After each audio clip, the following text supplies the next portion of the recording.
About 3:14 this morning, the Wichita Fire Department was called to the report of a house fire at 644 South Goebel. That's located just east of Webb Road, just off of Central Street. Sorry.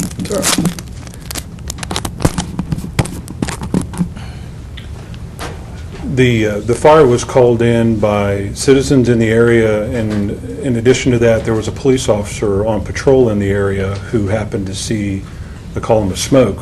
When firefighters arrived, there were heavy flames and smoke showing.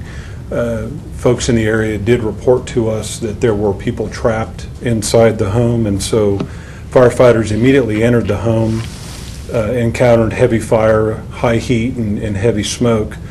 They did locate 4 individuals inside the home. We were able to get them outside, but unfortunately, 4 people did perish in this fire. 2 individuals were adults, 2 individuals were children. There were a total of 7 people at home. At the time when the fire was discovered, 3 people did escape without injury, without significant injury. 2 adults and 1 child did go to the hospital with some minor injuries. They've since been released. We did have 1 firefighter that was injured during the search and rescue operations. He was evaluated on scene and was returned back to duty. We have a team of investigators out on the fire scene now that are comprised of the State Fire Marshal's Office, the ATF, the Wichita Police Department, as well as the Wichita Fire Department. They are attempting to determine the origin and cause of the fire, and as soon as we have more information on that, we'll be happy to share that information. We've estimated the dollar loss at $50,000 to the structure and $20,000 to the contents. This makes Wichita's 7th, 8th, and 9th fire fatality for 2013. And before I get done speaking, I want to encourage everybody out there to have a working smoke alarm. Test those smoke alarms monthly, replace those batteries at least twice a year, and have a plan. Know how to get out of your home, know what you're going to do when a smoke alarm goes off, and practice your fire drills. There's more than one way out of your home. There's front doors, there's back doors, there's windows. Have an idea of what you're going to do in the middle of the night when things are hectic and things are crazy. Get out and stay out and call 911. Questions? Is there any reason to believe that this fire might be arson? We don't know what the cause of the fire is right now. We have a team of highly trained and dedicated folks out there. We're hoping to be able to come up with a potential cause later on today, but right now it's still under investigation. What do you know about the smoke detectors in this home? We had a report that there were 2 smoke alarms in the home. We're trying to verify as to whether or not either of those 2 activated. We're getting conflicting stories, so we're going to try to locate those and see if we can have them evaluated to see if they were working or if in fact they were disarmed. So you don't know for sure if they were working? No, we don't. But there were 2 in that? That's what's being reported to us. Do you know how the 4 were not able to get out of the home? We don't know that right now. That's part of every investigation, is not only the origin and cause investigation, but also the death investigation. They kind of work synonymously and in tow with one another, but they are 2 separate and distinct investigations. So we try to figure out where it started, how it started, and then what prevented folks from either being alerted or being evacuated or being able to get out. The ones that did get out, you know how they got out? They were able to get out through one of the doors in the home, but we're trying to figure out which doors they were able to get out of. As you can imagine, with 3 people and a multitude of neighbors and interviews that we're doing, we're trying to bring all that information together. So 3 got out of one of the doors? At least 1 got out of one door that we know of. We're still trying to determine how the other 2 got out. Can you say anything about the victims, maybe the ages of the children, the adults? Not yet. No, I'm not going to release any of that information right now. We still have autopsies to have completed, and we still have notifications to make, so we're still going through that process. For identification, I understand that, and we respect that, but if you could at least say the ages of the children, you know, the young children? Were they, infants, toddlers? The two fatalities were young children, but I don't have their specific dates of birth, and I don't want to speculate on what their ages were. Were they like in- Girl, sex, can you say? No, I can't. Everyone, all 7 inside the home, are they all related in some way? We're still trying to determine what the relationships were. We know some of them were family members, but we're trying to determine what the relationship was with some of the other folks that were in the home at the time. The 3 who made it out, are they all adults? We had 2 adults and 1 juvenile. Juvenile that made it out. They make it out before firefighters arrive. the ones who Yes, got out. yes. The 3 that sustained some minor injuries were able to make it out prior to the fire department's arrival. There's some report from a civilian, a neighbor, of hearing windows breaking. And do you know if what was causing those windows to break yet? Yeah, we've had reports that there were some neighbors that were trying to assist the occupants in evacuation, and they were attempting to break windows and help get people out of the home. Do you know how many neighbors might have I don't know. rescued? No, I don't know. There was a fire earlier in the same block at another home. Yes, that's correct. Anything about that fire that makes you think that it's somewhat suspicious? I know we've heard that it's candles, but the fact that we've got 2 fires in the same block, Right. Just to follow up on that, about 11:20 yesterday morning, about 11:20 last night, we had the report of a house fire at 620 South Goebel, which is just a few houses down the road. That was a significant fire as well. From what we've been able to determine, that fire started as a result of a candle that was left unattended on a nightstand in a bedroom. There were 2 occupants home at the time. Investigators did go out on that scene as well. They were able to determine that that is in fact what happened. There's no evidence to suggest that those fires are related to one another, other than the fact that they happened on the same block in the same evening. The fire earlier in the day that happened at 620 resulted in $30,000 worth of damage and $10,000 to contents. We did have 1 adult who sustained some minor injuries via smoke inhalation. She was treated and later released. We did have 1 juvenile home at the time as well on that fire, and the juvenile did not have any injuries. Were there 3 or 4 people that died? Because you said 7, 8, and 9. Yeah, you probably meant 6, 7, 8, and 9. No, we already had 6. No, we've already had 6 fatalities, so So there's fatality actually 7, 8, 9, and 10. So 7, We had 8, a total of 4 fatalities this morning. So it's 10 fire deaths for the year. 10 fire deaths total, yeah. The structures, I wasn't at the scene. I had heard originally it was a mobile home. Are these like those barrack-style homes, or are these trailers on blocks? What kind of structures are we talking?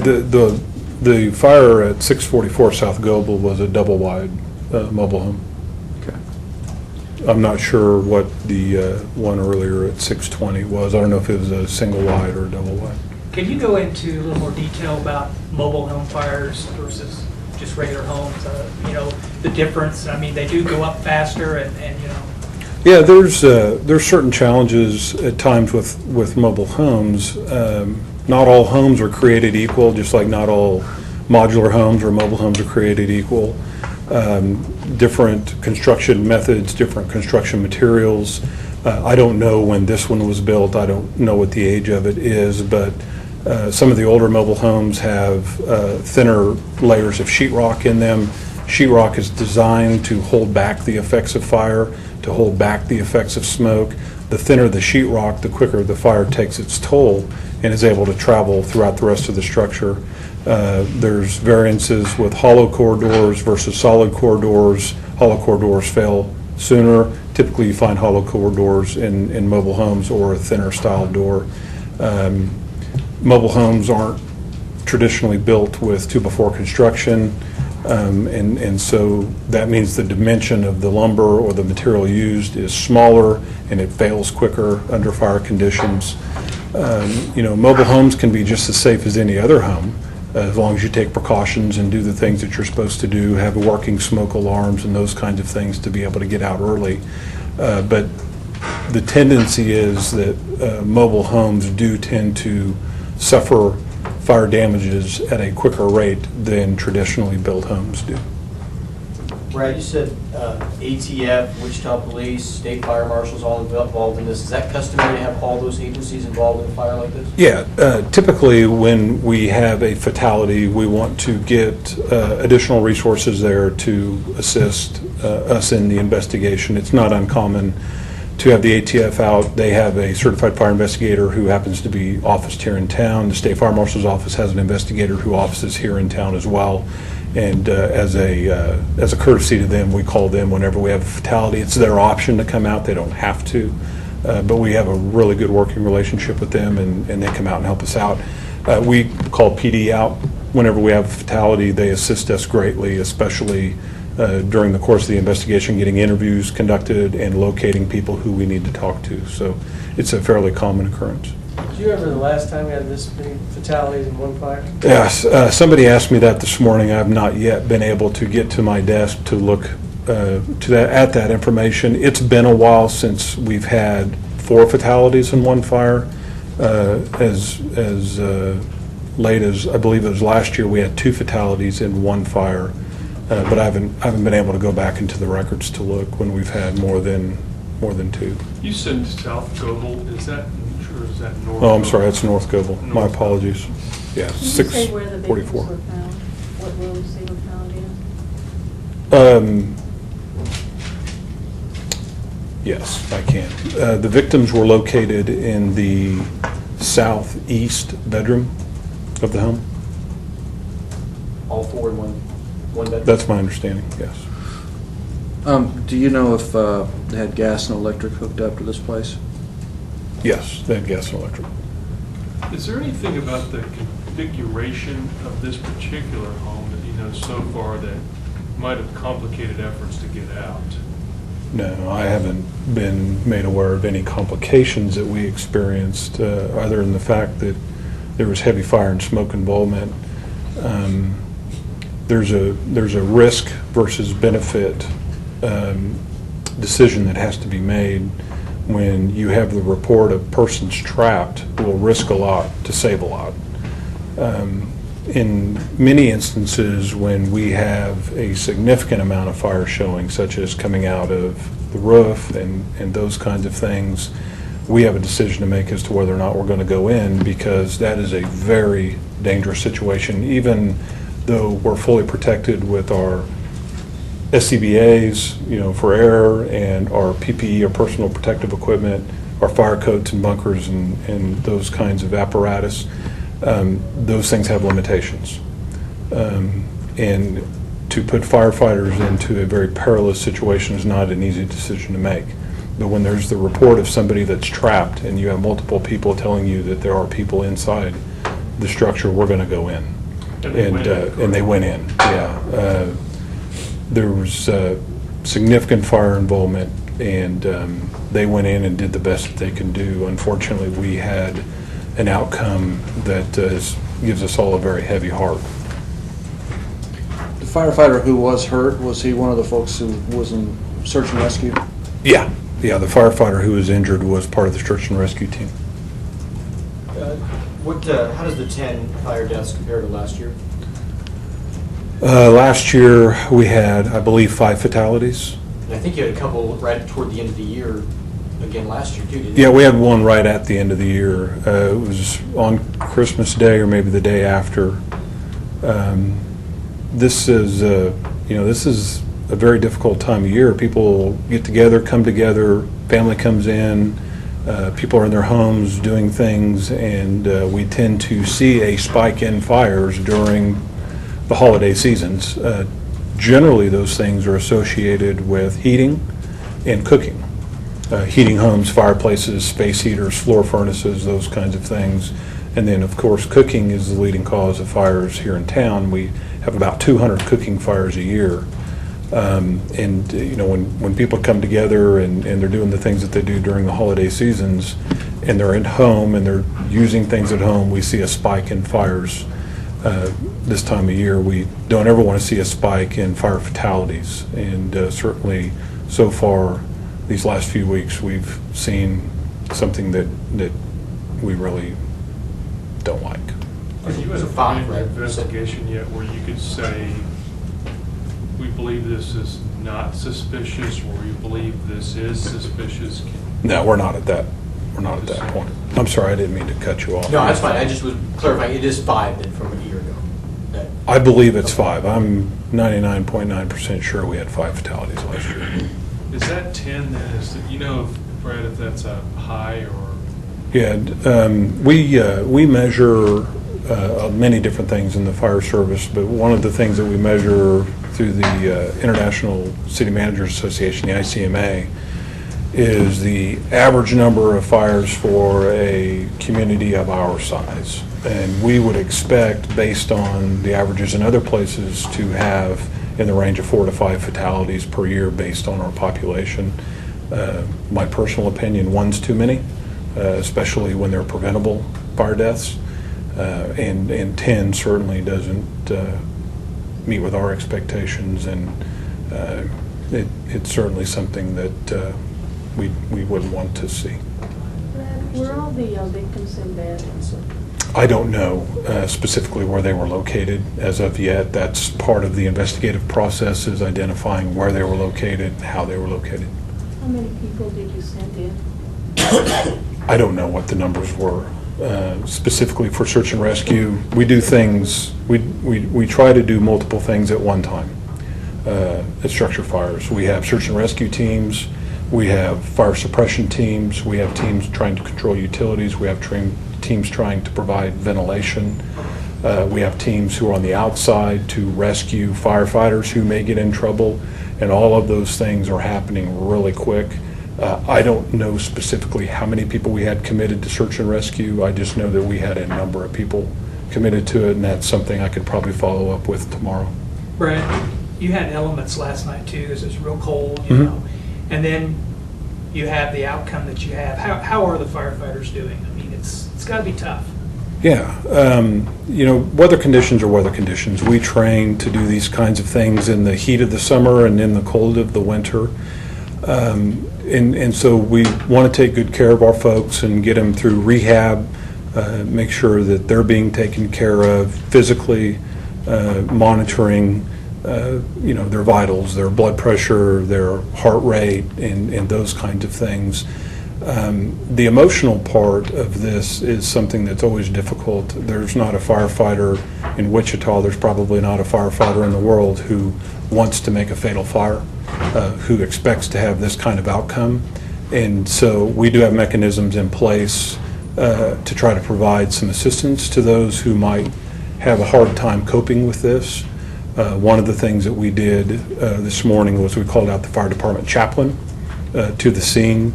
And the chaplain is there for a couple of different reasons. One, to provide spiritual help and support to not just the firefighters that are there, but also neighbors and family members who may be there, who may need somebody to talk to, who is trained and is well versed in what those needs might be. And then, we're going to spend some time over the course of the next few days talking to the firefighters who are out there to make sure, or to help ensure that whatever coping mechanisms they have, they're being able to get access to those. This is tough to stand here and talk about. Fatalities don't meet with our expectation. It's a tragedy. These are people who aren't going to enjoy the holidays, or not going to be able to enjoy their family. There's family members out there who may not even know what's happened yet. And that is just a very, very difficult situation to be in, and our hearts are with them right now. If you had a word of advice for people out there at this time of year, fire dangers, what would it be? Check those smoke alarms. Make sure those smoke alarms are working. Test them and have a plan. Smoke alarms save lives. They really do, and know what to do when those smoke alarms go off. Have a plan to get out. Have a plan to stay out. Have a plan to get out of your home in more than one way. You can't always rely upon the front door or the back door. You're able to use windows, but test those smoke alarms, react when they go off, and have a plan of what you're going to do, because it could happen at 2:30 in the morning when you're dead asleep. And, it's difficult for people to react to emergencies as they happen and when they happen. And it's always a good idea to have a plan. Did you said a certain number of times, you said at least 2 times you should check the smoke alarm? Yeah, we encourage people to check and test their smoke alarms and change their batteries out at least twice a year. Twice a year is a good rule of thumb on the batteries, but test those smoke alarms monthly. Smoke alarms have a shelf life. They're only good for about 10 years. Sometimes they don't last 10 years, other times they go past it. But typically manufacturers recommend that those things be replaced every 10 years. They go bad, just like everything else in the world goes bad, and it's a good idea to get them replaced. Test them monthly and test And replace the batteries twice a year. Twice a year? Because Yeah. I think most people do it like once Time a year, change. right? Yeah, the old school of, change them when we change our clocks, change your batteries. We encourage people to change them out twice a year. Double the rate. Yeah, it's, the cost of a battery. If there are folks out there who can't afford a smoke alarm or who don't have the finances to get batteries, you can always call the Wichita Fire Department at 268-4441. You can visit our website at wichita.gov, or you can go to Facebook and request that we come out to install a smoke alarm at no charge or a battery at no charge to you. That was that number again, 268, 4441. and you can also go to the what's the- Wichita.gov. Go to the fire department link.